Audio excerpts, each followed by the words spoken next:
Security. We now have more people taking from Social Security because of their age, and they paid in, and they have, the majority of those, they have that right, as they should. But we now have more taking out than are paying in. So that is that's a train wreck. Okay, it's just like Medicare. That's a train wreck for the states. Okay, so how do we address that? How do we make sure that the senior citizens, okay, who paid into Social Security, who are expecting their checks, and unfortunately, how many of them have not had an increase in the cost of living adjustment, whereas our congressmen and our senators, they certainly do. Okay, how do we make sure that for all the Americans that promise is kept, that you get your Social Security? First of all, you got to make sure that those who haven't paid in, that they can. I wish I could tell you that they are deserving, but until they pay in, they shouldn't get any. All right, I believe that. Okay? Now, we also have to address the fact that Washington should not be able to get to those monies. Those monies should be protected. Those monies should never be touched for any other reason than to make sure that our retirement community has those monies when they in fact retire. Now, another issue as a businessman, and those of you who run businesses, you understand the time value of money.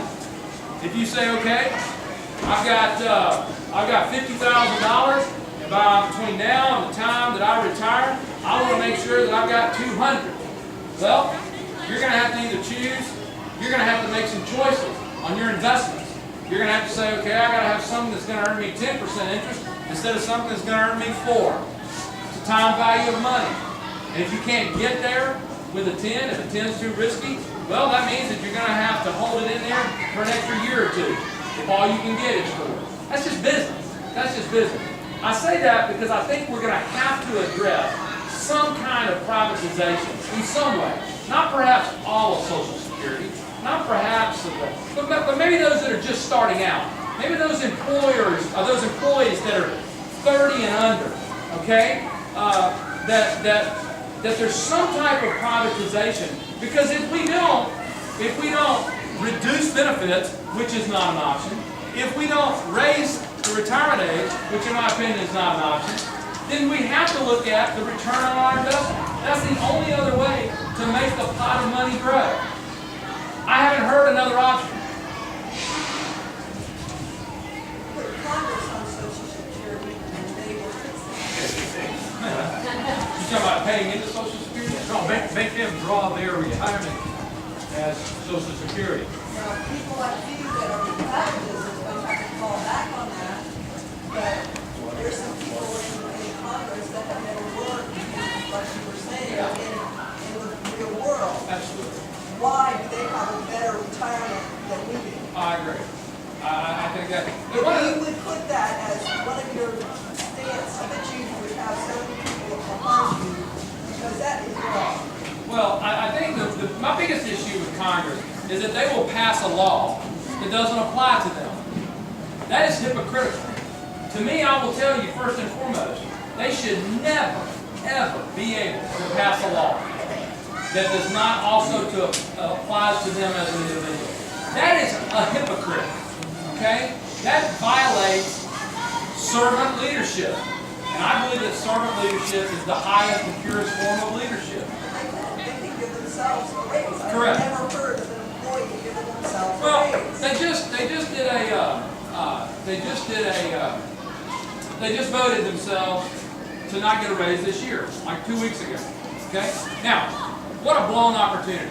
You wouldn't want me to stand up and applaud while all of us are cutting our pay, while all of us are letting our employees go, while all of us are eliminating vacation pay. How about doing the right thing? Leading by example, Congressman. Stepping up and saying, you know what? I'm going to introduce a bill that we're going to cut our pay. How about practicing some servanthood, okay? What a blown opportunity. But I've expected blown opportunity after blown opportunities after blown opportunities from this Congress, and this President, and our Congress. That's why we're going to change. That's why we want to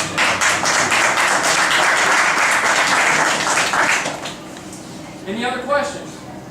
Yes, sir. Steve, the Democrats took over in the Republicans took over in '94, and it was kind of like a flash in the pan. It came in with a lot of noise and a couple of things that they promised to do. But the grand scheme of things, it didn't solve the problems that a lot of people, most people, knew were looming.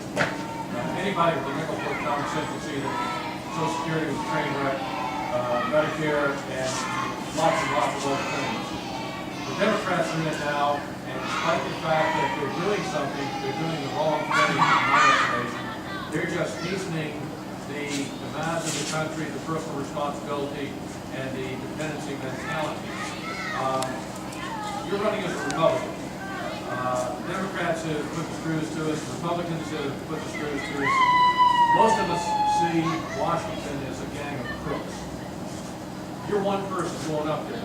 How can you turn things around? Well, I believe in the power of one. As I look back on my life, I'm 44, that's a great question. As I look back on my life,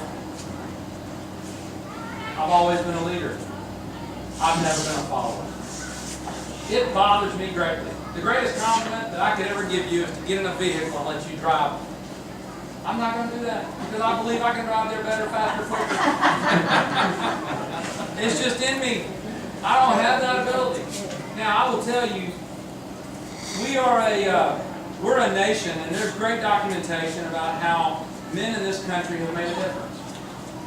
Obviously, I've made it very clear, I grew up in the church. And before anything great happened in the Old Testament, it started with one person.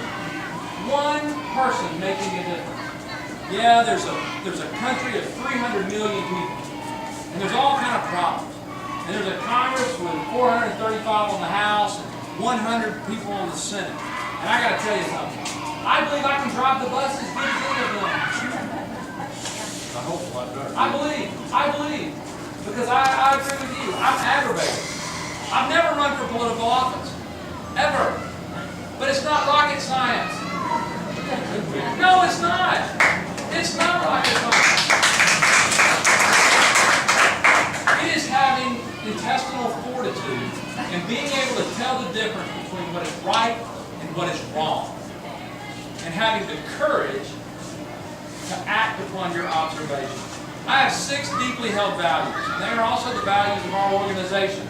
Respect, discipline, excellence, honesty, courage, and loyalty. Those 6 things, sir, are a part of my life. Look at my life. It's well documented. Go to Panama City. It's not a mystery or a secret.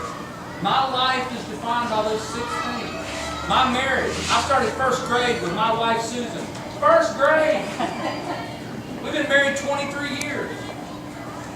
And as I honor those 6 values, my marriage sails. Now, we've been blessed, but they ain't no perfect marriage.